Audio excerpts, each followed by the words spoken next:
नमस्कार दर्शक बंधु आमर हिंदू धर्म रे नारी को स्वरूप बोली मना जाए एवं यह मध्य कहा जाइथाय कि जेउ घरे नारी को पूजा करा जाइथाय किंबा सम्मान दिया जाइथाय सेही घरे माँ लक्ष्मी वास करिथांती किंतु किछि स्त्री घर पाई शुभ होइथाय आउ किछि स्त्री घर पाई अशुभ होइथांती।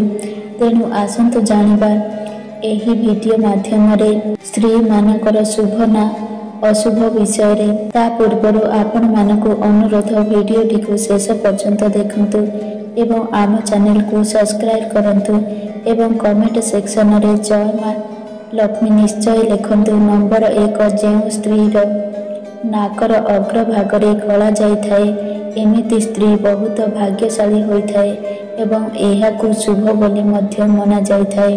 से स्त्री घर को आसीबा द्वारा घरर भाग्य खोली जाइथाय एवं एमिति स्त्री निजर ससुर घरे समस्त प्रकारर सुख भोग करती।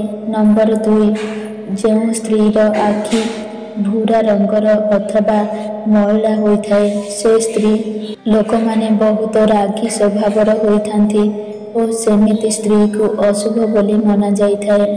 नंबर 3 जेउ स्त्रीर आंगुठी लंबा पतला होइथाय एमिति स्त्री निज पति पाई बहुत भाग्यशाली होइथांती। से स्त्री निज ससुर घर को बहुत खुशी नहीं आसीथांती। नंबर 4 जेउ स्त्रीर हाथ एवं पादरे सिर देखा जाइथाय एमिति स्त्री को शुभ बोली मना जाइथाय। एमिति स्त्री घर को आसीबा द्वारा घरे माँ लक्ष्मी अवश्य वास करती एवं तांको घरे रहिबा द्वारा खुशी समृद्धि एवं वैभव्य आसीथाय। नंबर 5 जेउ स्त्री मानकर राशि मेष मीन एवं वृष होइथाय से स्त्री को बहुत शुभ बोली मना जाइथाय। आगकु जाई से स्त्री माने निज जीवन रे बहुत सफलता पाइथांती। नंबर 6 जेउ स्त्री मानकर बाल बहुत लंबा होइथाय सेही स्त्री बहुत शुभ एवं भल स्वभावर होइथांती। जेउ स्त्रीर कान रे बाल रहिथाय सेही स्त्री निज ससुर घरे बहुत कठिन परिस्थितिर सामना करे। एमाने सबुबेले परिवारर कलिर कारण होई पालटी जाइथांती। जेउ स्त्री चालिबा समय रे निज पादरू धूଳି पड़ुथाय एमिति स्त्री निज परिवारर विनाशर कारण होइथाय आउ एमानकु बहुत अशुभ मना जाइथाय। जेउ स्त्री सबुबेले निज बेक बंका रखिबार अभ्यास रखिथाय से स्त्री जीवन सबुबेले दुखर घेर भितरे रहिथाय। जेउ स्त्रीर मथा लंबा होइथाय सेपरि स्त्री निज ननद दियर पाई बहुत अशुभर कारण होइथांती। जेउ स्त्रीर जीभ लाल रंगर होइथाय एवं कोमल जीभ होइथाय सेही स्त्री निज जीवन रे बहुत परिस्थितिर सामना करी खुशी लाभ करिथांती एवं निज ससुर घर को बहुत भल पाइबा पाइथांती। जेउ स्त्रीर पादर तल भागरू झाल बहि नथाय सेही स्त्री बहुत भाग्यशाली मना जाए। सेही स्त्री निज जीवन रे रानी भली सुख प्राप्त करिथांती एवं जेउ घर को जाइथांती से घरे केबे धन संपदर अभाव नथाय। जेउ स्त्रीर ओठ उपरी भागरे निश रखिथाय तांकर पदक्षेप सबुबेले छोट होइथाय एवं सेमानकर स्वास्थ्य मध्य भल रहिथाय। एही स्त्री निज स्वामी पाई शुभ होइथांती। एही संकेत सेही स्त्रीर सुंदरता उपरे दाग लगाइथाय। जेउ स्त्रीर पेट घड़ी सदृश होइथाय सेही स्त्री तार पूरा जीवन रे सुख समृद्धि और वैभव्य लाभ करिथाय। एमिति स्त्री तांको जीवन रे कम कठिनतारे अधिक सफलता पाइथांती। जेउ स्त्रीर दांत लंबा होइथाय से स्त्री ମାନେ ନିଜର ମନମାନି କରିଥାନ୍ତି। ସେମାନେ କାହା କଥା ଶୁଣନ୍ତି ନାହିଁ। ସେମାନେ ସର୍ବଦା ରାଗୀ ସ୍ୱଭାବର ହୋଇଥାନ୍ତି। ଯେଉଁ ସ୍ତ୍ରୀର ଦାନ୍ତ ଛୋଟ ବଡ଼ ହୋଇନଥାଏ, ସମାନ ହୋଇଥାଏ, ସେ ସ୍ତ୍ରୀର କଥା ସର୍ବଦା ମୋଟା ଓ ମଧୁର ହୋଇଥାଏ। ସେ ସ୍ତ୍ରୀ ସର୍ବଦା ଭାଗ୍ୟଶାଳୀ ହୋଇଥାଏ। ଏମିତି ସ୍ତ୍ରୀ ନିଜ ପରିବାରକୁ ସର୍ବଦା ପ୍ରେମ କରିଥାନ୍ତି। ଯେଉଁ ସ୍ତ୍ରୀର ହାତର କଚଡ଼ି ମୋଟା ହୋଇଥାଏ, ସେହି ସ୍ତ୍ରୀ ନିଜ ପରିବାର ପାଇଁ ଅଶୁଭ ହୋଇଥାଏ। ଯେଉଁ ସ୍ତ୍ରୀର ଅନାମିକା ଆଙ୍ଗୁଠି ଛୋଟ ହୋଇଥାଏ, ଏପରି ସ୍ତ୍ରୀ ନିଜ ପତି ଏବଂ ଶାଶୁ ଉପରେ ହୁକୁମ ଚଲାଇଥାନ୍ତି।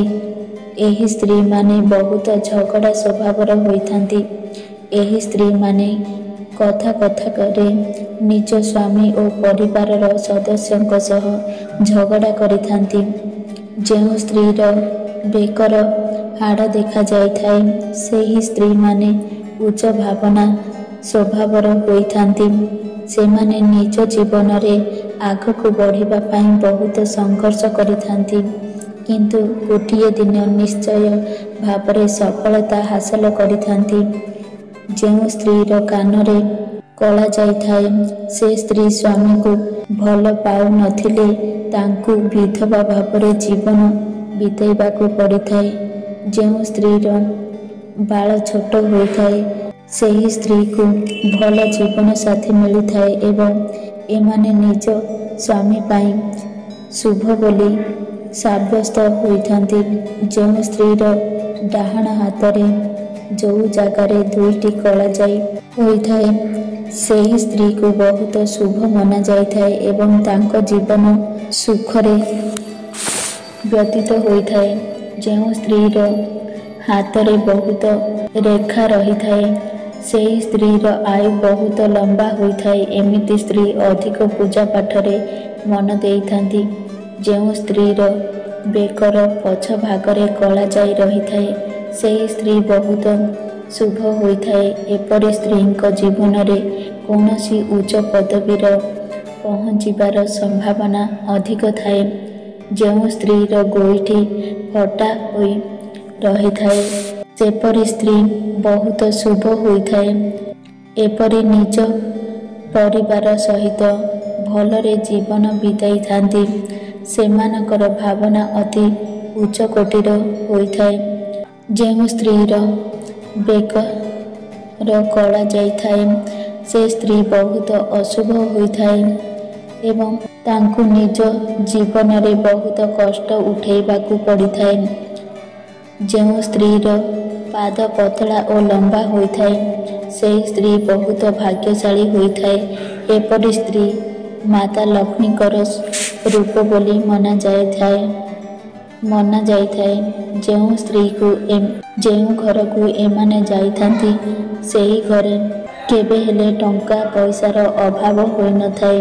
ସେହି ଘରେ ଧନ ବୈଭବ୍ୟର କେବେ ଅଭାବ ହୋଇନଥାଏ। ଆଉ ସେହି ଘରେ ମାତା ଲକ୍ଷ୍ମୀଙ୍କର ବିଶେଷ କୃପା ରହିଥାଏ। ଯେଉଁ ସ୍ତ୍ରୀର ଆଖି ମୋଟା ହୋଇଥାଏ, ସେ ସ୍ତ୍ରୀ ବହୁତ ଶୁଭ ମନାଯାଇଥାଏ। ଦର୍ଶକ ବନ୍ଧୁ, ଯଦି ମୋ ଭିଡ଼ିଓ ଆପଣଙ୍କୁ ପସନ୍ଦ ଆସେ ତାହେଲେ ଭିଡ଼ିଓକୁ ଗୋଟିଏ ଲାଇକ୍ କରନ୍ତୁ ଏବଂ ଆମ ଚ୍ୟାନେଲକୁ ସବସ୍କ୍ରାଇବ୍ କରନ୍ତୁ ଏବଂ ସାଙ୍ଗମାନଙ୍କୁ ଅଧିକରୁ ଅଧିକ ସେୟାର କରନ୍ତୁ। ଏହିଭଳି ମୋଟିଭେସନ୍ ଭିଡ଼ିଓ ଦେଖିବା ପାଇଁ ଜୟ ଜଗନ୍ନାଥ।